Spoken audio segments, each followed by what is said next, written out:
Guys वैसे तो हमारे देश भारत में और दूसरे देशों में ऐसे लोगों की प्रतिमाएं बनाए जाते हैं जो अपने समय में कुछ अच्छे और साहसी कार्य करते हैं।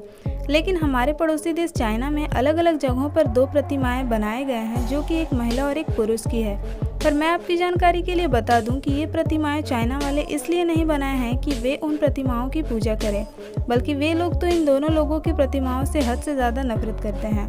वहाँ के लोग इन प्रतिमाओं पर कालिख पोतते हैं। कुछ लोग तो ऐसे भी हैं जो उन प्रतिमाओं के पास से जब भी गुजरते हैं तो उन पर एक बार ज़रूर थूकते हैं, और वो थूकना भी शान मानते हैं।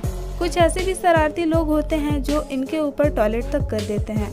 वेल गाइस, आखिर ये दोनों मूर्तियाँ किन दो लोगों की है और वे लोग ऐसी क्या गलती किए थे अपने समय में कि उनसे लोग इतना नफरत करते हैं? तो इस सवाल के जवाब के लिए आपको इस वीडियो को एंड तक देखना होगा। लेकिन उससे पहले अगर अभी तक आपने हमारे YouTube चैनल को सब्सक्राइब नहीं किया है तो इसे जल्दी से सब्सक्राइब करके बेल नोटिफिकेशन को हिट करके ऑल के ऑप्शन को सेलेक्ट कर लीजिएगा, ताकि इन फ्यूचर भी आपको हमारे ऑल टाइम वीडियो के अपडेट मिलते रहे, क्योंकि ऐसे इंटरेस्टिंग वीडियो आपको इसी चैनल पर मिलेंगे। साथ ही आप अपने 300 यूट्यूब फैमिली मेम्बर्स को भी जल्द से जल्द कंप्लीट कर दीजिए, क्योंकि ये चैनल आप सभी का है। So guys, welcome back to my YouTube channel mysterious GK. मैं आपकी दोस्त मधु आज के इस वीडियो में चाइना में बने इन मूर्तियों के इतिहास के बारे में बताने जा रही हूँ, जो कि काफ़ी दिलचस्प है। तो रेडी हो जाइए इस मज़ेदार वीडियो को देखने के लिए। गाइस, कहानी शुरू होती है चाइना देश से, जब 11वीं सदी में चाइना देश पर सोंग सल्तनत का राज हुआ करता था। सोंग सल्तनत का राजा बहुत ही शांति प्रिय और रहमदिल इंसान था। उसी दौर में एक गरीब परिवार में किन हुई नाम के एक बच्चे का जन्म होता है, जो कि बचपन से ही बहुत होशियार था, जिसके वजह से उसे दूर दूर के लोग भी जानने लगे थे। इसी होशियारी की वजह से उसे जल्दी ही सोंग सल्तनत के दरबार में नौकरी भी मिल गई थी और राजा ने भी उसे उच्च पद पर जगह दे दी थी। उसी दौर में सोंग सल्तनत के अलावा एक और सल्तनत भी राज करती थी, जिसका नाम था जिन सल्तनत। जिन सल्तनत के लोग इतने निर्दय थे कि उसने कई जगहों पर अपना कब्जा किया था लोगों के कत्ल के बाद, और अब यही खतरा सोंग सल्तनत पर भी आने वाला था।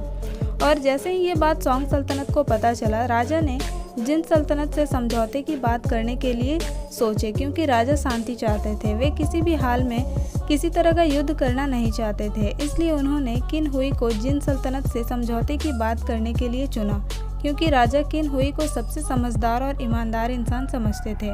और समझौते की बात करने के लिए किन हुई जिन सल्तनत के पास पहुंचा, लेकिन पैसों की लालच ने किन हुई को अंधा कर दिया और वो जिन सल्तनत को सोंग सल्तनत की हर खुफिया जानकारी दे दिया, जिससे कि कुछ समय बाद जिन सल्तनत ने सोंग सल्तनत पर हमला बोल दिया और वहाँ के लोगों को बड़ी बेरहमी से कत्ल करके वहाँ फतह हासिल कर वहाँ के बच्चों और महिलाओं को अपने साथ लेकर चला गया, जिसमें किन हुई और उसके पत्नी और बच्चे भी शामिल थे।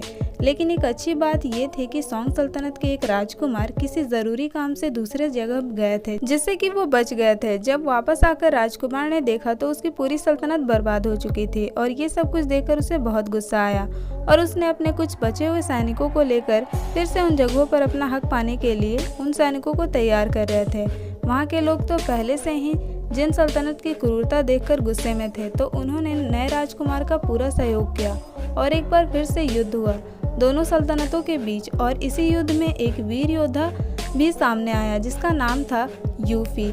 यूफी एक बेहद कुशल योद्धा था, जिसकी वीरता देखकर लोग उसे बहुत पसंद करने लगे, और यूफी के वजह से एक बार फिर से सोंग सल्तनत जीत गई। लेकिन इतने से ही बात खत्म नहीं हुई। फिर कुछ समय बाद किन हुई और उसकी पत्नी और बच्चे वापस सोंग सल्तनत आए और कहा कि वो जिन सल्तनत के जेल को तोड़कर आया है। तो कुछ शातिर वजीरों ने उसकी इस बात पर यकीन नहीं किया, पर वहाँ के राजकुमार ने उसकी बात पर न सिर्फ यकीन किया बल्कि उसे वहाँ का नया प्रधानमंत्री भी बना दिया। अब एक बार फिर से सोंग सल्तनत के बुरे दिन आने वाले थे, और हुआ यूं कि यूफी के खिलाफ किन हुई ने राजा के कान भरना शुरू कर दिया कि लोग यूफी को बहुत पसंद करते हैं, उसके लिए वो मर मिटने तक के लिए भी तैयार हैं। कहीं ये सब के वजह से राजा का राजपाट ना चला जाए। तो राजा ने भी किन हुई के बातों का भरोसा कर लिया और यूफी को कैदी बनाकर उस पर बहुत जुल्म करने का आदेश दे दिया, और यूफी को ज़बरदस्ती उन सारे गुनाहों को कबूल करने के लिए बोला गया जो उसने की ही नहीं थी। पर लाख जुल्म के बाद भी जब यूफी ने उन बातों को कबूल नहीं किया, तो किन हुई ने उसे अपने पत्नी के ज़रिए जहर खिला दिया, जिससे यूफी की मौत हो गई। और जिन सल्तनत ने एक बार फिर से सोंग सल्तनत पर हमला कर दिया और सब कुछ अपने कब्जे में कर लिया। फिर कुछ समय बाद किन हुई ने कहा जिन सल्तनत को कि उसे वहाँ का हमेशा के लिए प्रधानमंत्री बना दिया जाए और हर साल सोंग सल्तनत को जिन सल्तनत को एक बड़ी रकम टैक्स के तौर पर भी देना होगा। और फिर कुछ समय बाद जब कोई ना रहा, ना किन हुई ना ही जिन सल्तनत, तो समय के साथ बदलाव आया और लोगों ने यूपी की स्टैचू हर जगह बनवाई और लोग उससे बहुत प्यार भी करते हैं। लेकिन इन दो लोगों से चाइना वाले आज भी बेइंतहा नफरत करते हैं, जो कि इनकी हिस्ट्री पढ़ने पर पता चलती है।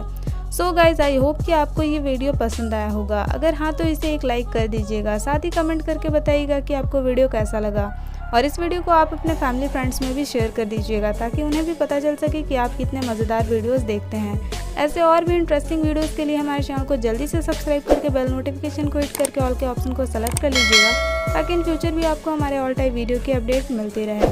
एंड आप अपने 300 यूट्यूब फैमिली मेम्बर्स को भी जल्द से जल्द कंप्लीट कर दीजिए क्योंकि ये चैनल आप सभी का है। मैं फिर मिलूंगी आपसे ऐसे ही किसी इंटरेस्टिंग वीडियो के साथ किसी अगले टॉपिक में। Till then take care guys, have a good day, thank you so much.